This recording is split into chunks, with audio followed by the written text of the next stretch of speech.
That really nice reception, folks. Does anybody have any questions or complaints or constructive criticism? I suppose my understanding of anarchism is still very vague. Like you seem to kind of say that it's focused on not being consumerist, or I'm not sure if people who just identify as anarchists and not vegan, if they're not consuming, then aren't they vegan by default? That's a really interesting question, and it's one I got challenged with a lot when I was involved in anarchist organising, because a lot of guys I knew... Freegan? Yeah. Which became like virtually a swear word among those of us who were vegan anarchists, because we hated the idea so much.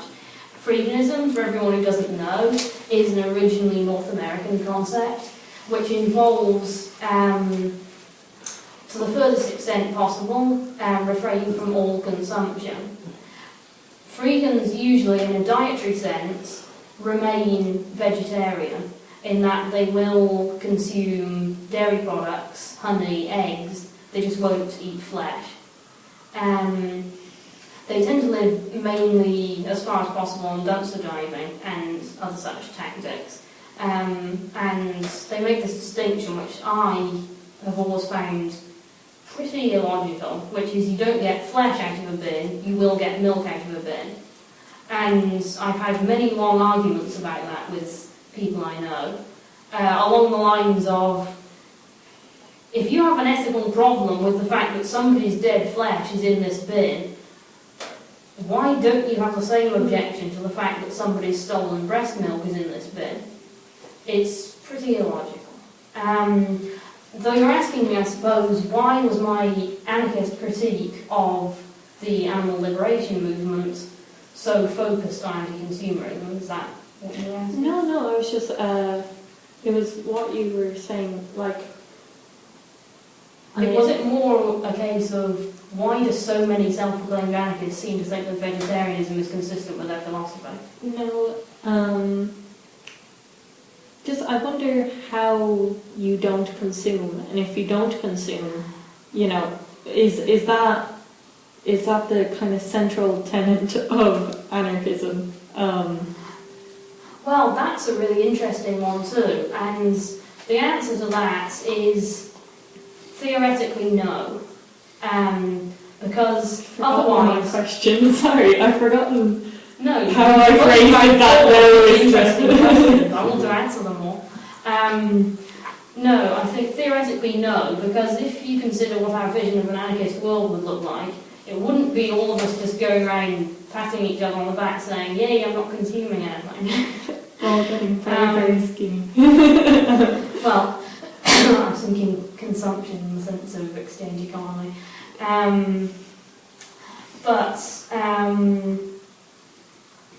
No, anti-consumerism is an important integral part of anarchist philosophy, but to a certain extent that part is forced on us by the world we live in. As anarchists, and indeed as vegans, although I, of course, am arguing for the dissolution of that division, we are living under siege. We are living in a war zone, what is for us a war zone, and we're doing our best to survive in that environment. So it's kind of like all food is kind of commodified unless you go around eating down. Yes. To quote phrase I like, there is no pure land. So you're asking how, in a practical sense, one avoids consumption? Yeah. I was hoping someone would ask me that. I was really hoping someone would ask me that, because one thing we are thinking of doing is running a workshop called Living the Great Refusal. The Great Refusal is another concept from my favourite political theorist, Herbert Marcuse. And what I want it to be about is the practicalities of a lot of the stuff I've outlined today.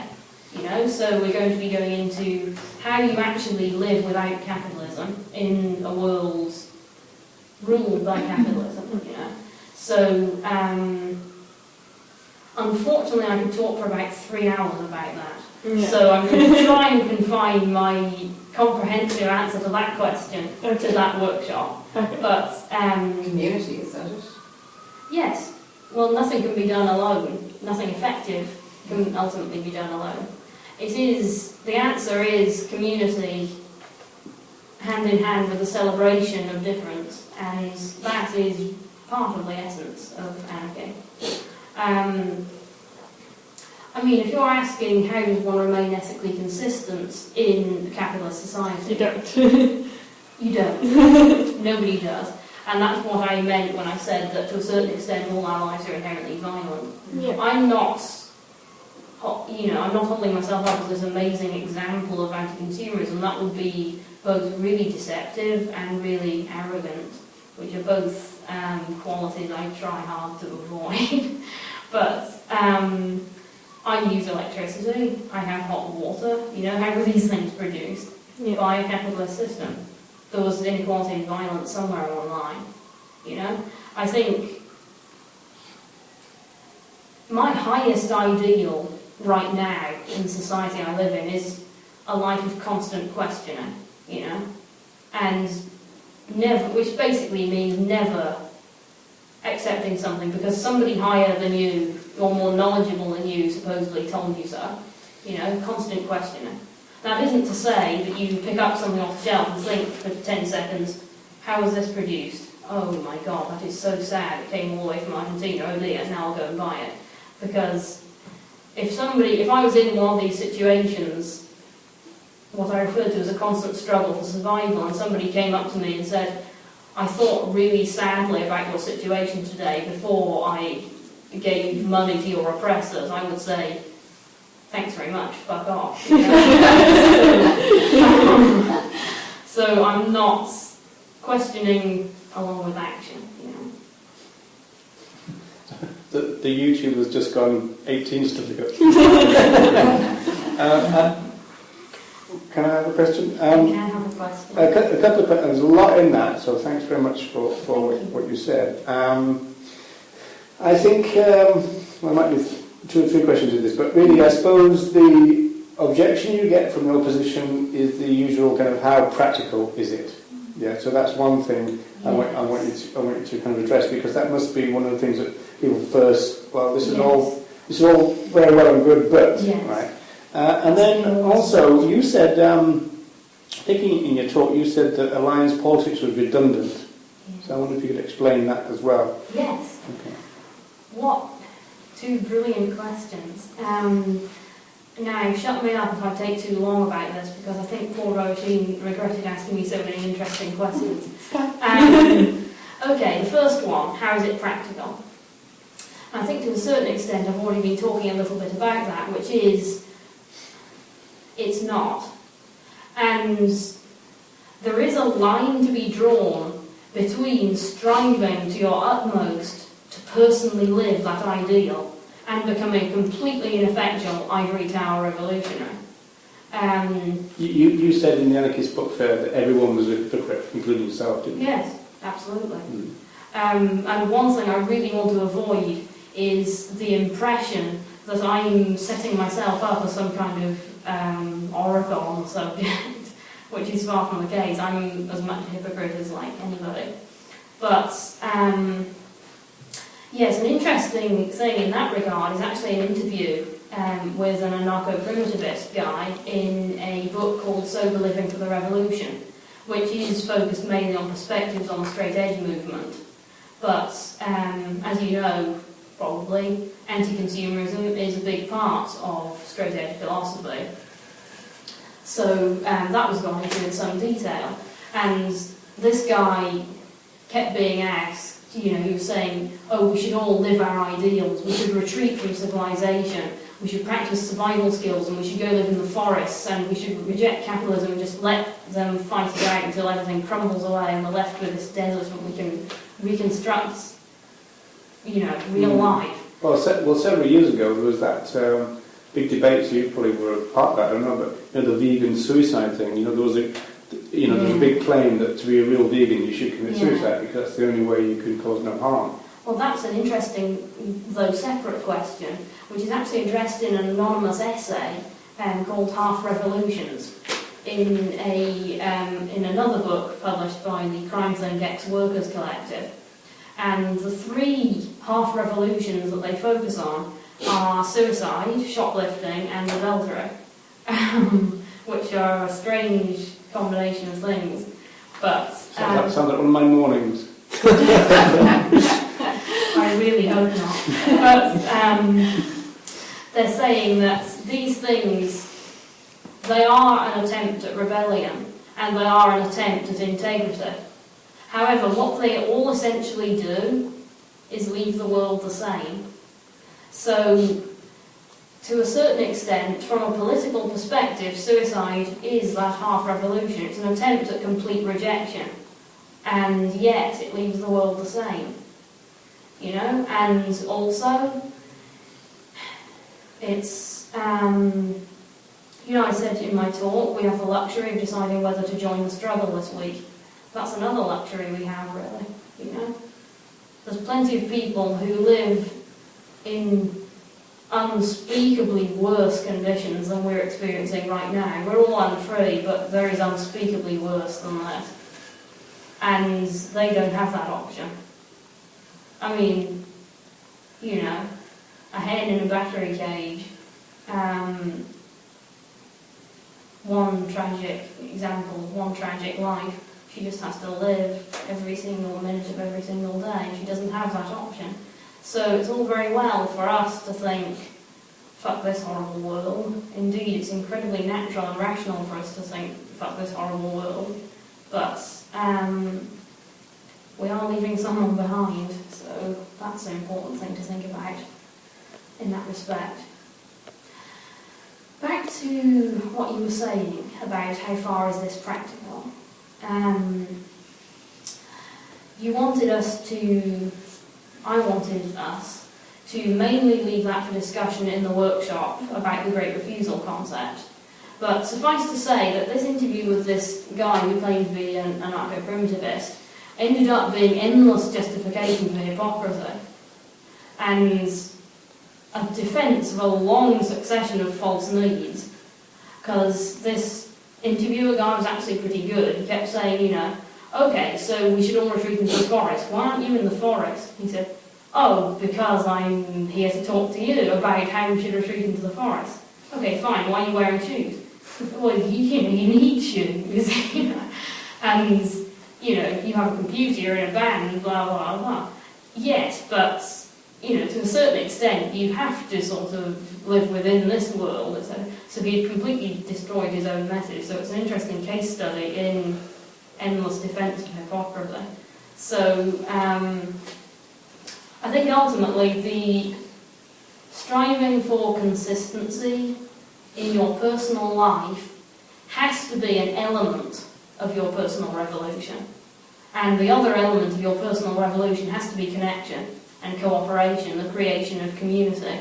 Because without that, if you go off into the forest and live in a tree and never wear clothes again, the system is not going to care. So you have to reach others while being consistent as you possibly can. Because two things I hate are, one, people who claim that they live in a tree and don't wear clothes and that's fine and they've saved the world. That irritates me. And the second thing I hate is justification of a lot of shit in your life by saying, oh, but you're a hypocrite as well. I'm sure as vegan campaigners we've all had that one.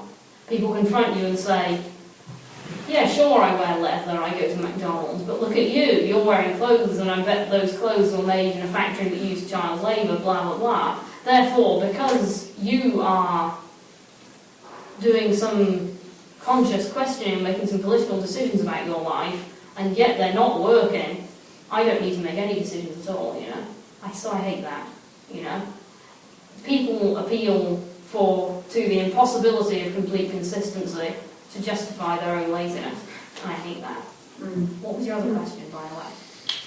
It was... Alliance politics. Yeah, well, I correct me if I'm wrong, but I got the feel at least that you were suggesting that intersectionality is a challenge to alliance politics, or Yes, that's absolutely true, it is. One thing that dismayed me when I was looking at my notes here was that I found I'd put the words in the wrong place. I was suggesting that alliance politics was a challenge to intersectionality, but therefore intersectionality should cease to exist, which was very worrying for me because it's nonsense. So essentially, intersectionality, as we're going to explore in tortuous detail after our tea break, has its origins in the black feminist challenge to radical second wave feminism, whatever you want to call it, focus on gender as the root of oppression. And the rationale behind the idea of intersectionality is that oppressions are impossible to isolate. They're impossible to untangle, both in any one life and in society. Multiple oppressions are at work in all our lives all at once, and you can't get one out. And alliance politics is actually the antithesis of that, because what alliance politics does is reinforce divisions. Alliances are making common cause to further both your interests, but there's a both there. Intersectionality, understood properly, means the breaking down of borders. Alliance politics means temporary alliance between people whose borders remain there, you know. So I think we're going to go into that in some depth in the actual workshop about definitions of alliance politics and intersectionality, and how a proper understanding of intersectionality in the animal rights movement would result in the demise of our endless search for effective alliance politics. yeah, understood. Thanks. I saw an article today on one of the feminist website things I follow, and it was saying that we need to stop focusing on patriarchy and replace that with hierarchy. It's something like that. Yeah, that's a interesting and problematic concept. I'm wondering if I saw the same thing as you. Not written by somebody called Thinking Girl by any chance. I don't have a clue. It's kind of half gone from my head. I just remember the title. Yeah. And I was just all like, Yeah, she so goes into some, yes, quite some justification of that position actually. And didn't you find that it was rather confused? I don't think I read that much of it. No, what I think she was... No, I must confess, I was really confused. What I think she was getting at, though she didn't do it very well, in my opinion, was a challenge to the concept of gender divisions. Did you get that out? She seemed to be getting at the whole, it's possible to be both oppressor and oppressed kind of thing, that we can fight. I think the example she gave was like a queer woman can fight homophobia and patriarchy while also enjoying the privileges of being cisgendered and white. Yes, kind that's of right. thing. Yeah, I think that was the same thing. Yeah. Yes, I found it rather an unfortunate article in some respects. So it was an attempt to address intersectionality, which, again, actually that really feeds into an exercise we'll be doing if everyone's happy with it, which is questioning our own privilege and examining our own oppression. Not a recent BuzzFeed. Yeah, so I think to take the focus off patriarchies then got confused when she took the focus off intersectionality. You know, I agree, patriarchy is not isolated, but she could have made that point without starting to stress the social construction of gender divisions thing, because that's a different thing, you know. So if we read the same thing, I think we did, because that same example was given. She was trying to do too much in space, I think.